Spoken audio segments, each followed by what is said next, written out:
What's up, sports fans? This is the Lucas Ross Sports Channel, and it's time to give you my 2023 Pac-12 football post-spring rankings for the 2023 college football season. We begin you every single Power 5 team's post-spring rankings for the 2023 season, basically after spring practices and, of course, all the games that happen, the spring games that happen. So we're going to give you now our last Power 5 conference team here for the Pac-12. And we gave you all the other conferences. You can go back and watch those videos, and obviously you can go back and watch all the other off-season videos that we've done throughout the month of January and of course throughout the month of March, and now in April, and of course we're now in the month of May. And we're still about a week away to our official predictions for the 2023 season. But let's get right into it here with the Pac-12 post-spring rankings for the upcoming 2023 college football season. We'll start from the bottom and work our way to the top. Number 12 is Arizona. I don't expect this team to be all that good this year, but this is a team that made some progress last year in the Pac-12, of course, going 5-7. They just missed out on a bowl game. But really, the schedule is what really matters for this Arizona team. And it's really hard to tell of what Arizona is going to look like in 2023. This team definitely, can make some progress in 2023. They could probably, make it to a bowl game perhaps. But the Pac-12 schedule is obviously going to get to them, and they do have to play Mississippi State in the non-conference. That's going to be a road game there, and that will obviously be a tough road game there in the non-conference. So Arizona, I don't think is going to be all that good this year, but you never know about this team. Maybe they could surprise me. Maybe last year was just a fluke.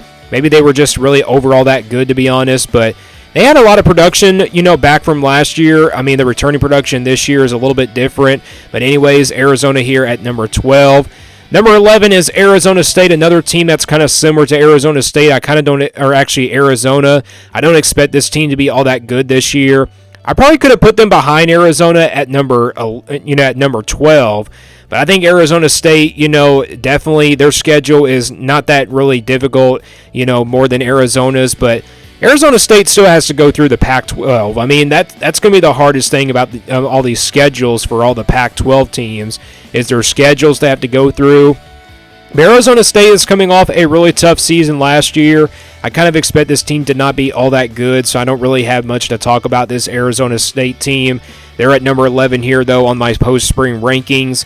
Number 10 is Cal. Cal is a team that, is definitely a team that, maybe has ups and downs years, but last year was just not really that big of a season for them. They went 4-8 last year, and they really just could not compete in the Pac-12 whatsoever. And this is a Cal team that used to compete in the Pac-12 a little bit over the early years of the Pac-12, but now it seems like they're not really up there to that conversation anymore. And the other thing is, it's kind of similar to Arizona. They do have to play an SEC school in the non-conference. The good news is they do get that game at home, and that game is against Auburn at home. So, yeah, Cal does have a pretty tough schedule this year, and I think that's the reason why I don't think I really see this Cal team being all that good in 2023. So, Cal here at number 10. Number 9 is going to be Stanford. This is a rebuild year for this Stanford program. Of course, their coach stepped down, and now it's a new head coaching staff. And I kind of expect Stanford, to start to rebuild a little bit right now. This is a team that in a program that used to be really at the top of the Pac-12 over the years. But now it seems like, Stanford's not in that conversation like they used to be anymore. And this was a Stanford team I was really predicting that they would have a really good season last year just with all the experience they had from last year's team. But they, of course, did not live up to those expectations like we thought they would. So Stanford here, they're kind of, similar, to Arizona State. It's just a rebuild year for this Stanford team. We'll see how it plays out with their first-year head coach. They're number 9 here on these post-spring rankings. Number 8 is going to be Colorado, a team that's definitely getting a lot of hype in 2023. Not to have a really good season, but they're just definitely getting a lot of hype. That's what it's all about. If you look at their spring game, it was just a packed house. It was probably one of the biggest crowds, like I said, in a spring football game in history of college football. And I'm kind of expecting that way to be, throughout the season. Colorado's crowds are probably going to be huge. And, maybe that home field advantage is going to be playing out for them in 2023.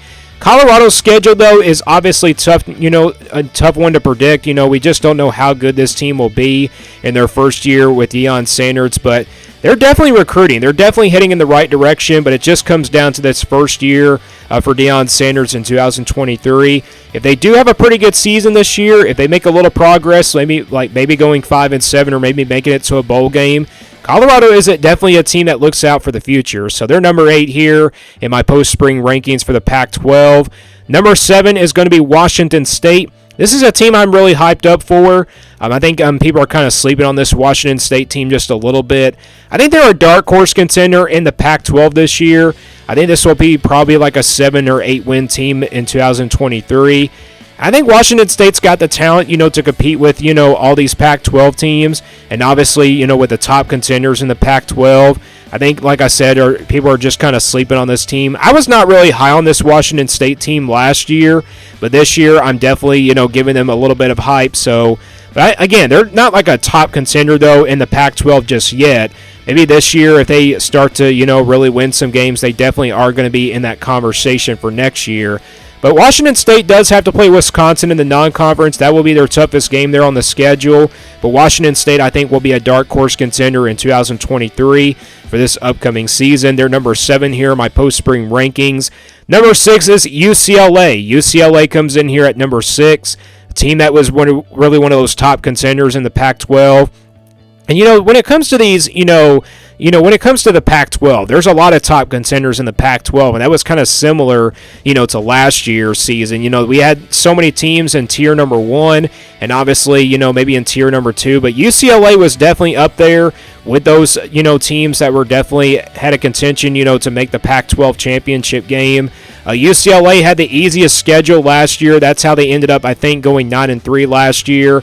So, that's how UCLA. But coming into this year, it's going to be a different UCLA team. How good will they be after a really good season last year? I think this will kind of be a similar team, to last year's team. So, UCLA, I don't think they're all going to be that bad this year. That's how they ended up here at number 6 in my post-spring rankings. Let's go to the top 5 now. At number 5 is Oregon State. I kind of expect this team to be good on the offensive side of the ball.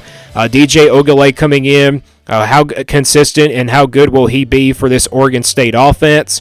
I think Oregon State will be strong on that side of the ball. The defense, it's going to come down to them as well. But with DJ Ogilvy coming in, he's had that veteran experience type, at Clemson. But it just wasn't really good at Clemson for him. But maybe at Oregon State, he'll be better. So DJ Ogilvy, I think, will probably be the starting quarterback. But you never know. Oregon State could probably choose somebody else. And Oregon State, I think, can run the football as well. They got some talented running backs. So I'm kind of expecting this team to compete with the Pac-12 this year. I'm kind of expecting to compete against their rivals like Oregon. For example, they beat them last year, but they do get that game on the road this upcoming season. But Oregon State here at number 5 here for my Pac-12 post-spring rankings. Number 4 is going to be Utah. Utah, a team that won it all last year in the Pac-12 championship against USC. Cam Rising coming back at quarterback is huge for them. And I expect this Utah team to be a top 15 type team or maybe a top 20 type team. I kind of don't expect them to be a top 10 team, but you never know about Utah. They could probably, maybe surprise us with a top 10 finish, maybe also a top 5 finish. And I predicted this team to go, to the college football playoff last year, the only Pac-12 team I see doing that this year, but again, Utah is definitely a team that I look forward to watching this year. Of course, with Cam Rising coming back, he's a veteran experienced quarterback. He's definitely a winning quarterback as well. That's huge for Utah, and I kind of expect this team to be really good with him in 2023. And that's number 4 here on my post-spring list. It's Utah here at number 4. Number 3 is going to be Washington. Washington with a lot of production coming back in 2023. This is a team I think has the best shot to make the college football playoff besides some other teams in the Pac-12. This is the team that I think has a really good chance because they do have the experience coming back on both sides of the ball. Michael Penix coming back at quarterback. You definitely got some guys that can run the football as well. But Washington's going to be a really good team. I kind of expect this team to be a top 5 team, maybe a top 10 team perhaps at the end of the year.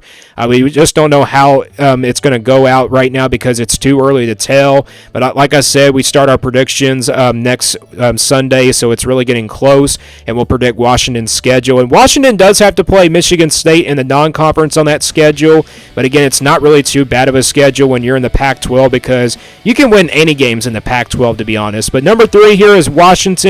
Like I said, I kind of expect them to be a top 10 team, maybe a top 5 team at the end of the year. They're number 3 here in my post-spring rankings. Number 2 is Oregon. Oregon coming off a pretty good season last year. And, Bo Nix coming back at quarterback, that's huge for them. The offense, I think, should be really good for this Oregon team. Not really explosive, but I kind of expect them to be really that good of an Oregon offense like they were last year with Bo Nix in the passing game. The passing game was so much better for Bo Nix. Of course, in his first 2 years at Auburn, he wasn't really that consistent, but I think this year, he's definitely there, in that conversation for definitely being a Heisman contender and definitely, a team that, definitely is a college football playoff contender as well. I really don't see anybody going undefeated in the Pac-12 this year, but, when you look at these top 5 teams that you're seeing here that from this countdown, like, for example, these are the best teams I think have a good shot to go undefeated in the Pac-12 this year. But Oregon, they have Bo Nix coming back. That's the huge thing. I expect this Oregon team to be really good this upcoming season in 2023. So they're number 2 here on this post-spring rankings. Not quite the number 1 team, but the number 1 team overall in my post-spring top 20 or Pac-12 rankings is definitely going to be USC. USC at number 1 here, my post-spring rankings for the Pac-12. I'm not too concerned about this team. The offense should be really explosive. The defense should be okay, but the defense is what concerns me for USC, like I've been saying that, throughout my videos. But I think USC should still be explosive on that offensive side of the ball. Caleb Williams coming back at quarterback. We didn't see much of him in the spring game, but I think he definitely will be the starting quarterback, no doubt about it. USC, I kind of expect them to be a top 5 team at the end of the year. But, can they really go undefeated? That's the question. And can they also make it to the college football playoff? Because it'll be the first time, I think, a Pac-12 team has made it into the college football playoff since Oregon did it in 2014. So, yeah, it's been a lot of years to come, for a Pac-12 team to reach the, college football playoff. But I think USC is the best team that has the chance to do that. But don't sleep on these other teams in the top 5 of these post-spring rankings. They definitely have a shot to go undefeated and also make the college football playoff in 2023. But USC here at number 1, and those are my post-spring Pac-12 rankings for the 2023 college football season. Let me guys know what you think about these Pac-12 post-spring rankings for the upcoming season. Let me guys know what you think. Who do you think should be higher on this list? Who do you think should be a little bit lower on this list? Let me know down in the comments below, and stay tuned here for more sports content on the Lucas Ross Sports Channel.